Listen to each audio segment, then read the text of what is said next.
Hey guys, what's going on? James here. We are back with yet another video. We are back with yet another NBA jersey. Today it is Kevin Durant of the Suns. What do you guys think about this jersey? I know a lot of people probably don't like KD after the whole Golden State Warriors thing, but I think this is a cool looking jersey. Loved reading the comments in the last video regarding all the jerseys that you guys have. Keep it going. A lot of Miami Heat fans, by the way. I want a Jimmy Butler Miami Heat jersey. I think that'd be so cool. But anyway, today we are looking at an ESPN Plus article, and it is ranking 2024 NFL rosters best projected starting lineups. Now, this is multiple contributors from ESPN.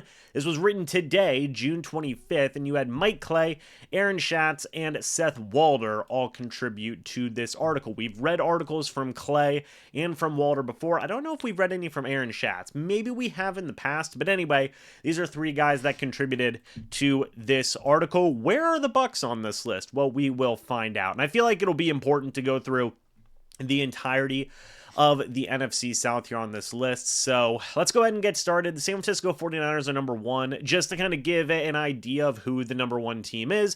I'm not going to give you a rundown of every single team and where they are because we'd be here for a while. But as you guys can see, these are all the projected starters. It talks about a non-starter worth knowing, an X factor for 2024, the biggest weakness, and the biggest strength. Okay, so now that you guys have an understanding of what it is, let's go ahead and see where the Atlanta Falcons are first and foremost. They're at 19. Interesting to note there. The biggest X factor for them is going to be Darnell Mooney or Kyle Pitts. Tight end Charlie Werner. Again, not going to dive too deep into the other NFC South teams, but it is important to note here that the Atlanta Falcons are number 19. They have a lot of interesting pieces there, especially on the defensive side of the football. They've put a good bit of work in the offensive side as well, but the Falcons come in at number 19. Now, let's go back up to the top here. Let us go to the Carolina Panthers. They are at number 29 coming in. They were the worst team in the NFC South last year. Seems like they're probably going to be projected to be the worst team in the NFC South this year, although they have made some improvements. Of course, adding former Buccaneers offense coordinator Dave Canales as their head coach may play a factor into that, but they've added some pieces. Deontay Johnson, Jonathan Brooks at running back out of Texas, a couple of other pieces in there as well, both on the offensive line and the defensive side of the footballs as well. Jadeveon Clowney's on that team, which is kind of a wild thing to see. But the Falcons are number 19. The Panthers are 10 spots below them at number 29.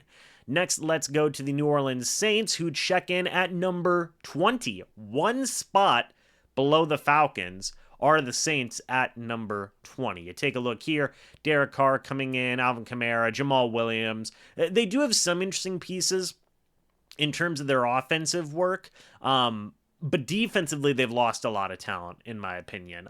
They've lost a lot of really good skill players over the past couple of years, and you're kind of seeing that now. And they've also lost some pieces along the offensive line as well. How will they respond? We will just have to wait and see. But the Saints coming in at number 20, Falcons at number 19, the Panthers at number 29. Now for the moment of truth, where are the Tampa Bay Buccaneers? Number 22. The Falcons and the Saints are projected, at least according to ESPN, to both have better rosters than the Bucs, but the Bucs are number 22, bottom half, well into the bottom half of the league in terms of their roster, according to ESPN. Now, the biggest strength here is noted as safety. Wide receiver might be up there in my opinion. This group is anchored by Antoine Winfield Jr. I agree.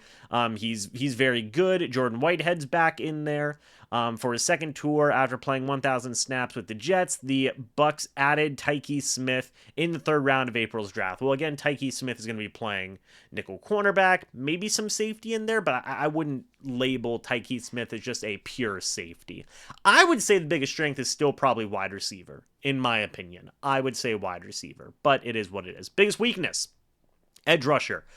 This one I do tend to agree with. This was a toss-up between edge rusher and interior offensive line. Well, they did add Graham Barton there, which is important to know, which is why they maybe gave the edge here. But the departure of Shaq Barrett, 45 sacks in 5 seasons, swung my decision toward the former. Will now turn to a combination of Yaya Diaby, Randy Gregory, Chris Braswell, Joe Tryon, Shoyinka, and Anthony Nelson. None of those veterans played more than half of his team's snaps in 2023. Again, I do agree with what this is saying. This is a rough situation for a team that finished 22nd in pass rush win rate last season. Still finished very good in sack numbers, though. But I do agree that you could say the biggest weakness for this roster is edge rusher. Maybe cornerback if you want to throw it out there, but I think edge rusher is not a bad pick. X factor for 2024, the offensive line. Outside of Tristan Wirfs, the entire line is either a question mark or a concern. Cody Mauch ranked last among guards in pass block win rate, 85% last season, and Ben Bredeson wasn't that much better with the Giants. Luke Gedeke was below average in the metric among tackles, and Graham Barton is a rookie. Whether Baker Mayfield can repeat his 2023 performance may hinge on this group. Non-starter to know, safety Christian Izien, nominally a safety. Izien was Tampa Bay's nickel back for most of his rookie season. He was targeted a ton compared to other nickel backs, but had reasonably good charting metrics, including a better depth than average, minus 4.2%.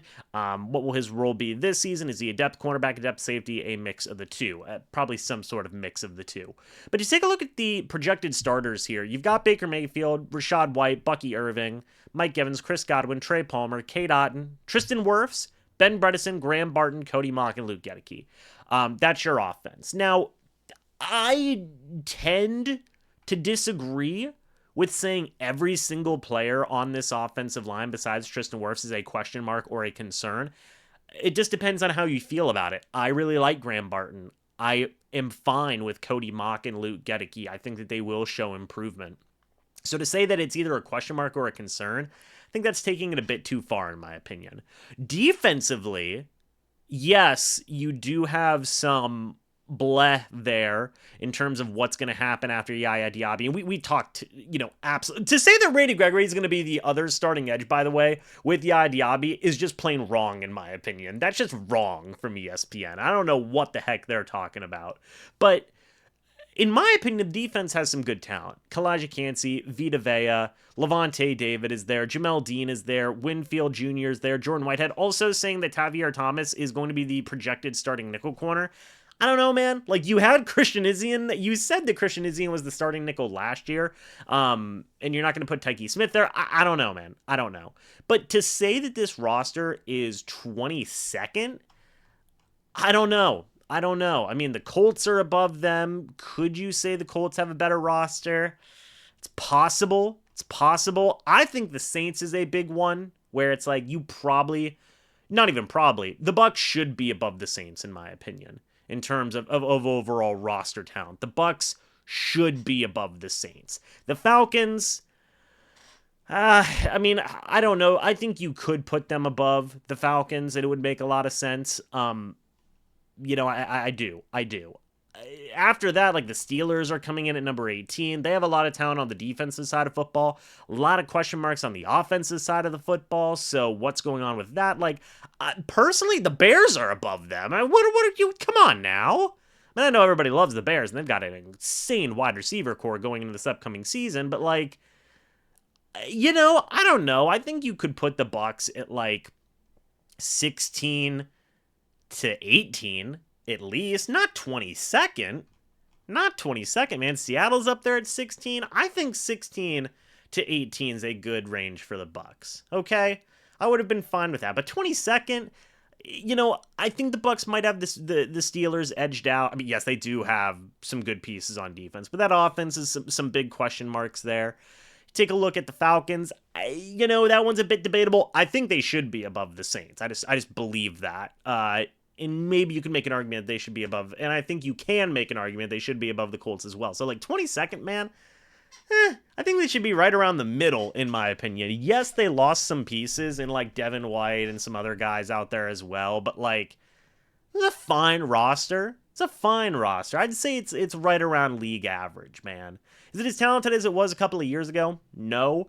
but they're working on some stuff. Let them cook, as we say. So, what do you guys think? Let me know your thoughts and opinions. Do you agree with the Bucs roster being ranked 22nd? Do you agree with some of the teams that were ranked above the Bucs roster? Let me know your thoughts and opinions. I'd love to hear them. Anyway, guys, thanks so much for watching this video. Hope y'all enjoyed. As always, guys, I'll see you all in the next video or the next live stream. But until then, and as always, guys, goodbye for now, and go Bucs.